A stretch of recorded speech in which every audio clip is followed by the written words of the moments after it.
RS यूनानी pharmacy, गुर्दे, पित्ते में पथरी, दोबारा पथरी ना होने का किया जाता है मुकम्मल इलाज। फैटी लीवर मेडिसिन भी दस्तियाब। बहादुरपुरा एक्स रोड 9390610436 पर कांटेक्ट करें।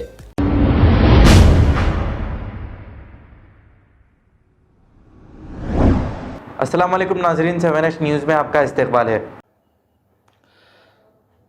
तो खैर आज जो है लाइव आने का मकसद ये था कि जो टॉपिक है मैंने चुना आज कि जो है चार मीनार के जो कैंडिडेट्स है उनके ऊपर जो है थोड़ी बातचीत करेंगे।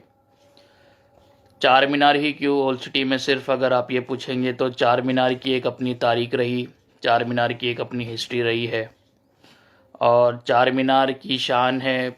ओल्ड सिटी की शान चार मीनार सिर्फ ओल्ड सिटी ही नहीं, पूरे हैदराबाद तेलंगाना ही नहीं, हिंदुस्तान भर की। क्योंकि अक्सर आप देखें कि चार मीनार में जो है काफ़ी टूरिस्ट भी आते हैं, एक अट्रैक्शन पॉइंट है। तो जानना ज़रूरी है कि चार मीनार जो रिप्रेजेंट करता है हिंदुस्तान को भी गैर मुल्कों में, एक अपना मर्तबा रहा है चार मीनार का। तो चार मीनार को रिप्रेजेंट कौन कर रहा हमारे को जानना ज़रूरी है। चार मीनार को कौन से वो जो पब्लिक रिप्रेजेंटेटिव्स है जो चार मीनार को रिप्रेजेंट कर रहे हैं, चार मीनार की आवाम को रिप्रेजेंट कर रहे हैं, चार मीनार की जनता को रिप्रेजेंट कर रहे हैं। तो खैर इंतखाबात है, इलेक्शन है, तो आपको पता होगा कि हर तरफ जो है धूम मची हुई है। कोई बोल रहा भाई फ़लाँ आता, वो पार्टी का आता, ये पार्टी का आता। तो खैर मैं आपको बता दूं कि भाई जहाँ तक कि मैं चार मीनार की बात करूं तो मजलिस पार्टी ने भी अपना उम्मीदवार उतारा है।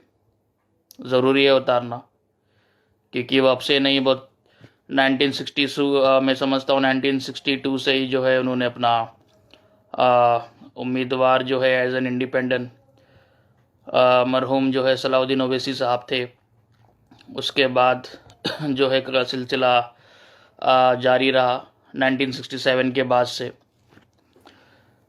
ठीक है। उसके बाद 1989 में जो है विरासत रसूल खान साहब, फिर 1994 में हमारे असद साहब, 1994 से 2004 तक फिर उन्होंने कंटेस्ट करा। समझ रहे हो, तो 10 साल में समझता हूँ असद साहब जो है चार मीनार पे एज एन MLA रहे। फिर अहमद पाशा कादरी साहब, और लास्ट में जो है 2018 में उसके बाद जो है मुमताज़ खान साहब। तो खैर बोलने का मकसद ये है कि अच्छी बात है, एक अच्छी जो है हिस्ट्री रही है चार मीनार पे मजलिस की। एक ट्रेडमार्क समझो जो है उनका एक लगा हुआ है इस पर। दूसरे कांग्रेस की तरफ से भी ये बार जो उम्मीदवार है इनका नाम मोहम्मद मुजीबुल्लाह शरीफ साहब, तो ये कांग्रेस के उम्मीदवार है, ठीक है। बीजेपी ने भी मेगा रानी जो है उनकी कैंडिडेट है बीजेपी की तरफ से, और BRS के भी इब्राहिम लोधी बोलकर है, और MIM इनकलाब के जो है कौसर अली मिर्ज़ा उनका नाम है कुछ। तो बहरहाल हर कोई पार्टी, चाहे वो नेशनल पार्टी हो या स्टेट पार्टी या फिर जो है यहाँ की लोकल पार्टी, हर कोई अपना अपना उम्मीदवार जो है यहाँ पे खड़ा रखा है। तो बात करेंगे इन MLAs कैंडिडेट्स की। खैर यहाँ पे जो लोगों ने मुझे ज़्यादा बोला कि भाई आप कंपैरिजन कीजिए, ठीक है, मजलिस के MLAs का और जो है कांग्रेस के MLAs का जो है आप कंपेयर करिए, बताइए क्या है क्या नहीं। तो एजुकेशन अगर डिटेल में बताऊं तो कांग्रेस के MLA का मैं बताऊंगा कि मोहम्मद मुजीबुल्लाह शरीफ जो है उन्होंने LLB की, उनकी क्वालिफ़िकेशन तेलंगाना हाई कोर्ट से।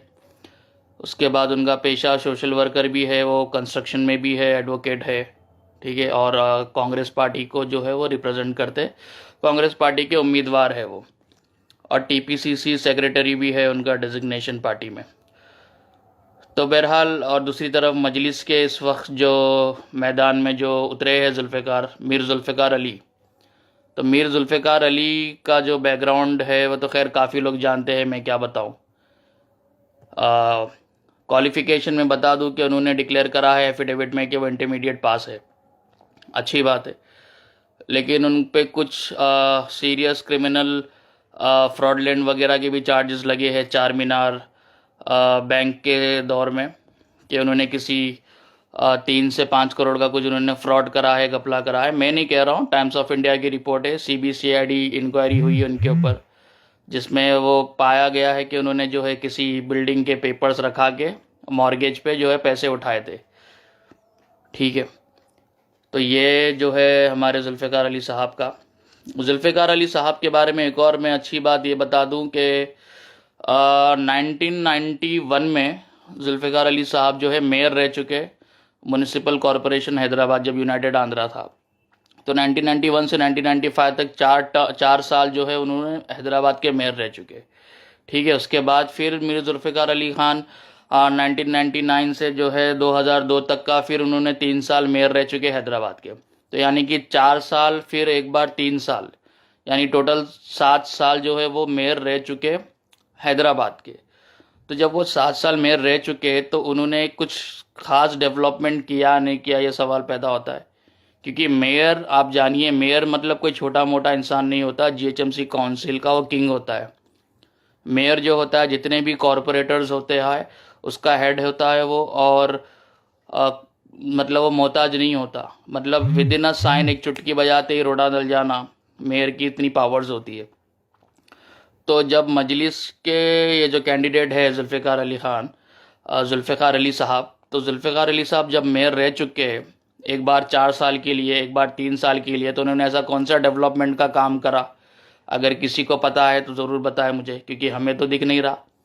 हाल ही में जो है मजलिस पार्टी के जो सदर है, पार्टी प्रेसिडेंट, उन्होंने चार मीनार में जो पब्लिक मीटिंग करी थी, तो उन्होंने कहा कि इन 4.5-5 सालों में सबसे ज़्यादा डेवलपमेंट अगर हुआ है ओल्ड सिटी में तो वो चार मीनार में हुआ है, उन्होंने कहा ये। तो मैंने सुना कि भाई ऐसा कौन सा डेवलपमेंट हुआ, ज़रा मैं भी सुनूं। तो वो ये बता रहे थे अपने जलसे में, अपनी पब्लिक मीटिंग में, कि चार मीनार में जो डेवलपमेंट का काम हुआ है, तो वो बता रहे थे कि भाई देखो, सबसे पहले तो जो है मीर आलम मंडी का जो है अभी चालू नहीं हुआ काम, लेकिन वो होगा। मुर्गी चौक टूट गई, अभी वो भी चल रहा है। और जो है खुर्शीद जहाँ का ड्योढ़ी का जो है कुछ रेनोवेशन की बात कर रहे थे, सरदार महल का रेनोवेशन, रोड वाइडनिंग होगा। तो मतलब वो सब होगा, होगा ऐसे में बात कर रहे थे। कोई कंप्लीट प्रोजेक्ट उन्होंने नहीं बताया। तो मुझे नहीं पता कि वो किस तरीके से डेवलपमेंट हो गया। क्योंकि अगर मंडी मीर आलम की बात करूँ, मैं समझता हूँ 10 साल 2021 में ही जो है इस मार्केट के दौरे हुए। केटी रामा राव ने भी जो है स्टेटमेंट दिया, और अरविंद कुमार आईएएस साहब ने भी दौरा किया था मीर आलम मंडी का, कि हम इसको जो है रिस्टोर करेंगे, इसको जो है रेनोवेशन करेंगे, और एक हेरिटेज का जो है दर्जा दिया जाएगा। 200 साल पुरानी मार्केट है, मैं समझता हूँ मीर आलम मंडी। तो मीर आलम मंडी को आप जो है, आज मेरे ख्याल से 3 साल होने आ रहे हैं, आप एक मीर आलम मंडी का रेनोवेशन नहीं कर सके। आप मुर्गी चौक को तोड़ दिए, मुर्गी चौक कंप्लीट नहीं हुई। ठीक है, और कंपेयर करेंगे तो तेलंगाना के दूसरे अजला में गजवेल, खम्मम और जो है नारायणपेट वगैरह, सिद्दीपेट और वरंगल में मॉडर्न इंटीग्रेटेड मार्केट्स खुल गए। ठीक है, एक साल में एट अ टाइम 3-3, 4-4 मार्केट्स खुले हुए हैं मॉडर्न इंटीग्रेटेड, यानी तरकारी और जो है मच्छी वगैरह, गोश्त वगैरह बेचने के लिए खूबसूरत, अनहाइजीन, जो एकदम हाइजीन रहे वैसा मार्केट जो है तेलंगाना गवर्नमेंट ने खोली। तो आपकी मजबूरी है, आप बाद वक़्त इतने अपने आप को बेबस बताते हो, लेकिन आप है नहीं। क्योंकि आपके अभी जो चार मीनार के कैंडिडेट है वो तो मेयर रह चुके, एक बार 4 साल, एक बार 3 साल। तो जब वो मेयर थे तब वो कुछ नहीं कर सके। अभी वो जो है जवानी में जब कुछ नहीं करे, अब बेचारे जो है बुजुर्ग है, वो जो है चल फिर नहीं रहे ज़्यादा, तो अब उन्होंने एमएलए बन के चार मीनार का कौन सा डेवलपमेंट करने वाले मुझे नहीं पता। ठीक है, तो यहाँ पे मैं वोटर्स को बोलना चाहूँगा कि आप अपने एमएलए कैंडिडेट्स को जानिए कि उनका बैकग्राउंड क्या है। वो कैंडिडेट जो चार मीनार बैंक को डुबाने में, फ्रॉड करने में जो इन्वॉल्व था, ठीक है, जो जुडिशल कस्टडी में जा चुका है, जिस पे जो है संगीन आरोप लगे हैं, वैसा कैंडिडेट आज चार मीनार एमएलए बन के, उम्मीदवार बन के, कैंडिडेट बन के आपके दरमियान आ रहा। तो आपको चाहिए कि आप उनसे सवाल करें, या एटलीस्ट सवाल नहीं भी करें तो आप अपने सोचिए कि भाई इस बंदे को अगर हम चुन के लाएंगे तो उन्होंने चार मीनार बैंक डुबा दिए, कल को उन्होंने पूरा चार मीनार डुबा देते, आप लोगों को भी डुबा देते साथ में। ठीक है, तो कंपैरिजन करना ज़रूरी है। दूसरी तरफ कांग्रेस के एमएलए, मैंने कहा मुजीबुल्लाह शरीफ साहब, तो जो है वो एडवोकेट है पेशे से, एलएलबी करे है, उन्होंने वाइट कॉलर इंसान है। ऐसे कोई जो है पैसे का, फ्रॉड का ऐसे कुछ एलिगेशंस नहीं है उनके ऊपर, आप देख सकते हैं। ठीक है, और यहाँ पे मजलिस पार्टी के जो कैंडिडेट है वो बिना किसी मैनिफेस्टो के आपके दरमियान आ रहे हैं, उनके पास कोई मैनिफेस्टो नहीं है। और दूसरी तरफ कांग्रेस के जो उम्मीदवार है वो मैनिफेस्टो के साथ आ रहे हैं। तो भी कांग्रेस जो वादा कर रही 6 गारंटी कार्ड, उनका जो स्कीम्स वो बता रहे हैं गैस सिलेंडर को लेके, औरतों को लेके, हेल्थ सेक्टर में, तो आपको सोचना चाहिए आप उनको वोट देंगे कि जब वो वोट लेने आप जीतने, मतलब जब वो कंटेस्ट करने के बाद जब एज एन एमएलए आया कोई भी बंदा पार्टी का, तो उनको वो आपको रिटर्न में दे के आ रहा है, आपको वो सोच रहा है। खाली आप उन्होंने मजलिस के हैं, उन्होंने उसके हैं, उन्होंने ये है करके अगर आप वोट देंगे तो कुछ भी जो है लोगों का डेवलपमेंट नहीं होने वाला। यहाँ सोचने वाली बात है, 1967 से मजलिस चार मीनार पे एज एन एमएलए रही है, एज एन इंडिपेंडेंट रही है, एज अ पार्टी में भी जो है काफ़ी उनके 4 से 5 अलग अलग एमएलएज रहे हैं चार मीनार पे, चार मीनार असेंबली को रिप्रेजेंट करे। फिर भी आज चार मीनार में काफ़ी डेवलपमेंटल प्रोजेक्ट्स नहीं हुए जो हो जाना चाहिए था। असद साहब जलसे में ये भी बता रहे थे पब्लिक मीटिंग में कि उन्होंने जो है चार मीनार की जो कमान है आजू बाजू की, उसको भी रिस्टोरेशन कराया। मैं समझता हूँ ऐसा नहीं है कि नहीं कराया, एक दो तीन दो चार मीनार की कमान को तो मैं देखा और रिस्टोर हुई है, चुन्ना पानी पेंट वगैरह जो भी करना था। लेकिन एट द सेम टाइम और भी अंदर की काफ़ी कमाने हैं, वहीं की कमाने हैं जो रिस्टोरेशन नहीं हुई, आप लोग देख सकते। हुसैनी आलम की कमान वैसी की वैसी है, शेख फैज़ की कमान भी वैसी की, और दूसरे अंदर दीगर छोटे मोटे बहुत सारे कमाने जो कि 200 साल 400 साल पुराने, उनका एक इतिहास रहा, एक आसार ख़दीमा है। तो आप ना हेरिटेज को प्रिजर्व कर सक रहे, ना आप कोई न्यू डेवलपमेंटल प्रोजेक्ट आप चार मीनार में ला सक रहे। पेडिस्ट्रियन प्रोजेक्ट अब तक पेंडिंग है। चार मीनार बस स्टैंड कितने टाइम तक पेंडिंग था, वहाँ पे पब्लिक ट्रांसपोर्टेशन जो था वो भी चले गया। ठीक है, आप डीजल की बसेस नहीं चला सक रहे हैं, आप ईवी लाना था, आप इलेक्ट्रिकल जो है व्हीकल आप लाना था, जीरो एमिशन वाला। तो चाहिए लोगों को, उन्होंने 2018 में भी मैं समझता हूँ उन्होंने कुछ वर्बली कुछ वादे किए थे। हमारे जो है अकबर साहब ने भी बोला था कि महबूब चौक जो है मुर्गी को उसको हेरिटेज का दर्जा देंगे, पत्थरगट्टी की जो मार्केट है उसको केमिकल वॉश करेंगे, वो नहीं हुआ। मदीना बिल्डिंग, पत्थरगट्टी, गुलजार हाउस, जो लाड बाज़ार चौक, ये जो शालीबंडा का जो स्ट्रेच है पूरा, उसको जो है हम डिजिटलाइज बोर्ड्स वगैरह देंगे जीएचएमसी की तरफ से। जिस तरीके से लखनऊ वगैरह में आप देखे होंगे कि वहाँ पे एक सेम ही पैटर्न, सेम ही जो है एक मॉडल का एक मार्केट को ब्यूटिफिकेशन के लिए किया गया है, तो खैर वो हुआ नहीं अब तक। ठीक है, चौक का जो क्लॉक टावर है उसके तमाम डब्बों को हटा दिया जाएगा, ये वो फलाना डिंकाला, आप बहुत सारे आपने जो है मल्टी लेवल पार्किंग बनाएंगे, ये बनाएंगे, तो आपने किया कुछ नहीं, सिर्फ आपने जो है बातें की है और जो है बहुत सारे जो है फेक प्रॉमिसेस किए। तो लोगों को चाहिए, चार मीनार की आवाम के लिए ये वीडियो है ख़ास करके, कि आप सोचिए कि आपके साथ किस तरीके का फेक प्रॉमिसेस हुआ है, किस तरीके से जो है आपके साथ झूठे वादे किए गए। वहाँ के कारोबारियों जो कारोबार कर रहे हैं उनके साथ, वहाँ पे जो रह रहे हैं उनके साथ, जो किराए के मकान में हैं, आप पूछिए कितनों को 2 BHK चार मीनार से मिला।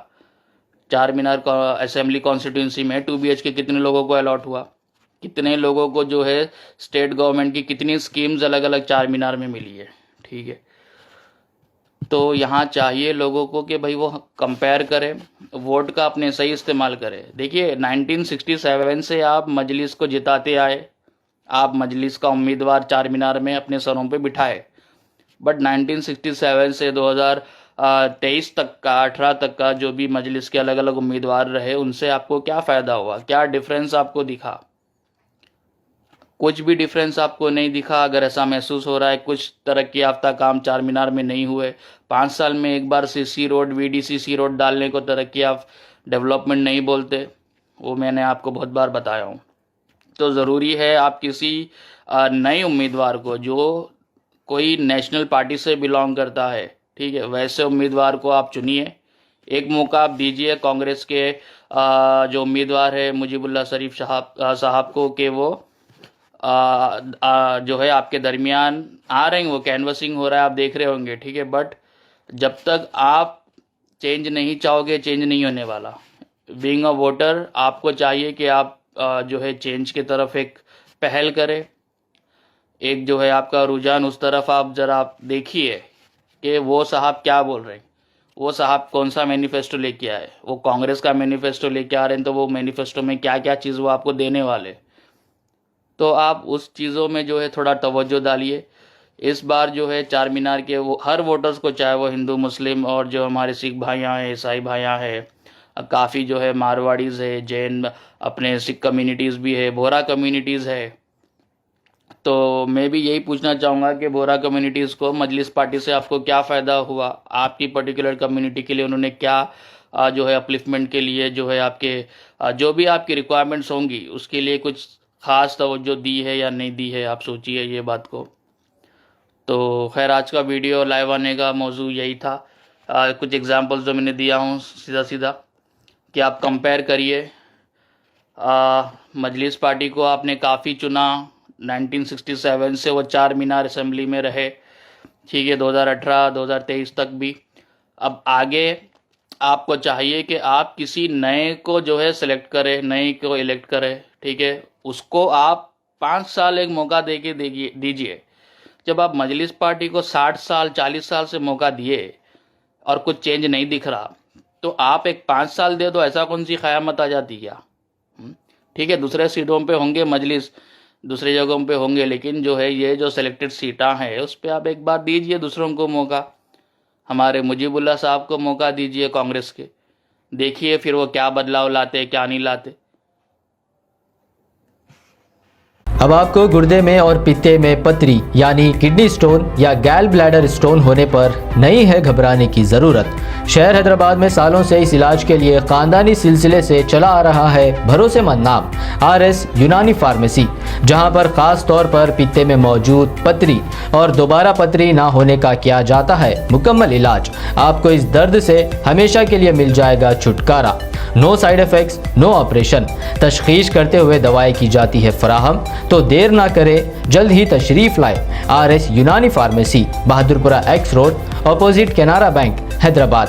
मज़ीद तफसीलात के लिए रब्त करें 9390610436 पर।